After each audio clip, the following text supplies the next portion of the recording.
د هرات د پاسپورت مدیریت مسؤلانو راپور ورکوي چې تیر کال د دې ولایت اوسیدونکو ته له 310,000 څخه ډیر پاسپورتونه ویشل شوي دي. د دې دفتر مشر وویل چې اوس د پاسپورتونو د ویش لپاره اړینې اسانتیاوې برابرې شوي دي ترڅو د ترلاسه کولو ټوله پروسه په نیمه ورځ کې بشپړه شي.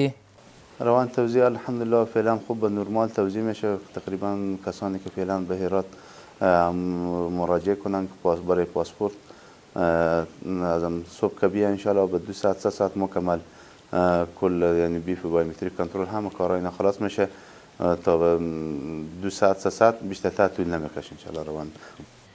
د دې دفتر مسؤلانو په دوامداره توګه ټینګار کوي چې اوس مهال د پاسپورت غوښتونکو د اسنادو د ورځني پروسس کولو لپاره کافي ظرفیت شتون لري، خو په هرات کې د پاسپورت یو شمېر غوښتونکو د خپلو اسنادو پر وخت پروسس کولو هرکلی وکړ او د کارمندانو د مهربانۍ چلند څخه یې مننه وکړه. ماشاءالله ښه کار کوي. نن سهار راغلي یو کار مو خلاص شوی دی، شلوغ هم نشته، ښه کار هم مخته وړي. کارګر د کار په یوې ورځ کې خلاص شوی دی. نو پرون راغلی یم تعرفه مې تحویل کړه، نن راغلی یم د بایومتریک ته.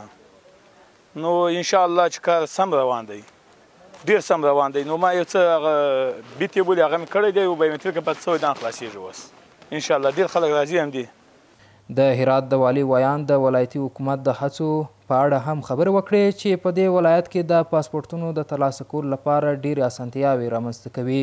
لله الحمد امروز ما شاهد عدم ازدحام و شلوغی در مدیریت پاسپورت ولایت هرات هستیم که می توانیم بگوییم که هر شهروند بدون کدام تکلف و بدون کدام مشکل و زمانگیری میتونه به طور عادی کارهای پاسپورت خود را پیش ببره و پاسپورت خود اخذ بکنه. دا باید په یاد ولرئ چې اوس مهال په ډیری سکتورونو کې مختلف کارونه په منظم ډول پر مخ ځي.